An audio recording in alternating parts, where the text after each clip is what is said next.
Hi, I just thought I would film going through for those of you that are doing land use.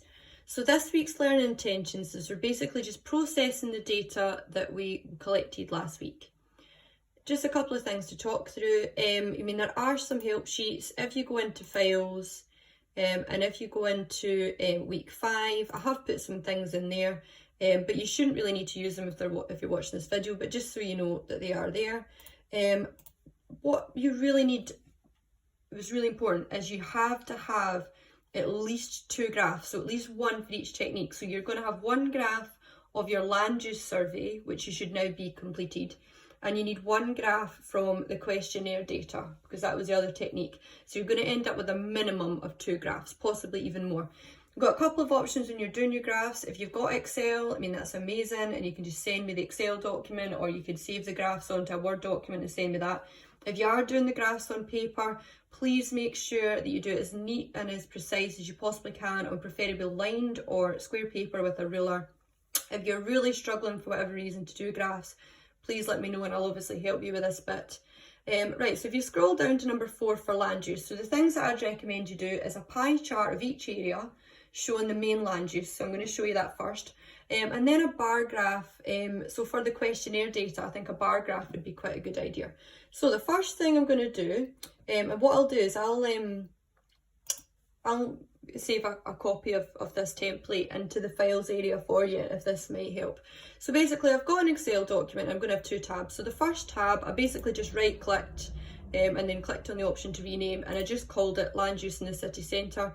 And then I'm going to create a new tab. I'm just going to rename it, and this is going to be land use in the suburbs.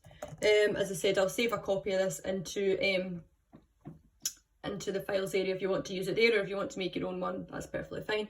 So if I go into the Word document for last week, so I'm going to start off with the city centre. So what you should have done is should have identified which the buildings were and then come up with a total. So this was mine. Yours might be slightly different, but as long as it's roughly the same. So then I'm going to just select that, right click, copy, and then go into the Excel document I've just showed you, right click in a box and then just click paste. So there you go. So you've got your rice pots there. I'd recommend you do a pie chart. You can do a bar graph if you want, but I think a pie chart would be quite good for comparison. So then if you highlight over that, insert, click on the pie chart, just click on the first one. Now the title for this, I would just change it, is going to be the land use in the city centre. So there you go. It would be a good idea to add in percentages, but just a note of caution, you are then later on going to be removing these percentages. So just please make sure if you are doing this that you send me the original Excel so I can delete them later.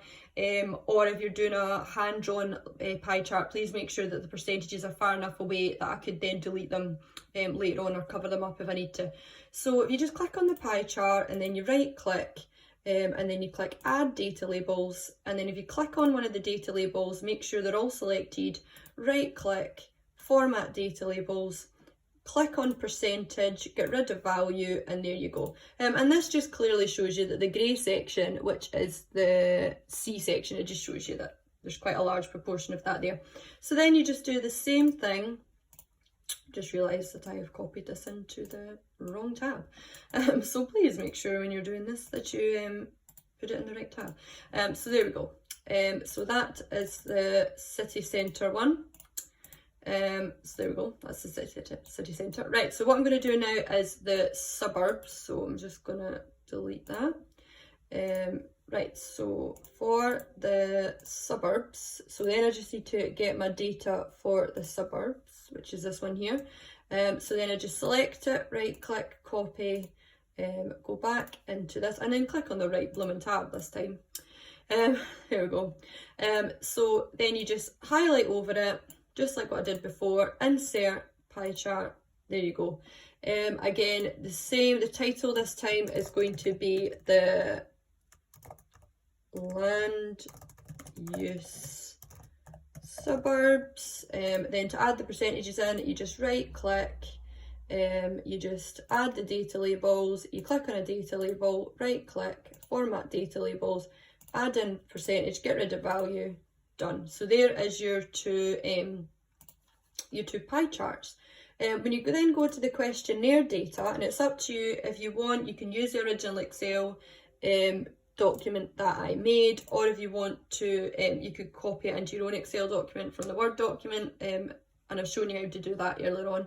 I wouldn't make a graph of gender or age, I just don't really think there's any significant. However, what was the purpose of your visit? I do reckon that would make a nice bar graph. So see if you click on shops and services, and then you just keep going till you get to the bottom right corner, then just click insert, and then bar graph.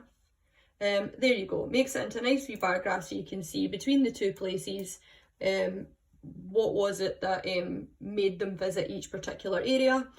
What you could do, because you notice it says series 1 and series 2, so I'm just going to delete that just now, is instead, see if you type in here, city centre, and then here type in suburbs, then that means if you then highlight over from the question to the right corner and then go insert bar graph, then you'll notice that instead of series 1 and series 2 it says city centre and suburbs. Now when you're doing a bar graph, it's really important, we need a title at the bottom here and a title at the side. So if you click plus axis titles, now this one down the bottom is going to be reason for visit or purpose of visit, something along these lines. Up here is going to be the number of people, because this was from the questionnaire, and then up here is going to be reason for visit in the two areas. I mean, you don't have to have your titles exactly the same as mine, but as long as they would make logical sense to anybody marking it. So if I go back into the assignment for this week, so we've done the things that I suggested you do. The next thing is you've got to make sure each graph's got a label. So see if I go back into the first ones that I made, which was your land use. If we do the city centre first, I would call it graph 1. I think I must have corrupted it when I copied it over, so apologies for that. Then I would call this one graph 2, and then the one that you made from the questionnaire, I would then call that graph 3. I mean, you could call it figure 1, figure 2, figure 3, whatever you like. Just make sure that they've all got a logical name. It just says here, please don't add in the numbers to the top of the bars. So if you go into my bar graph, there is an option here if you click on the plus for data labels. Do not add those in, it just looks messy and you don't need it because you're able to read the graph yourself.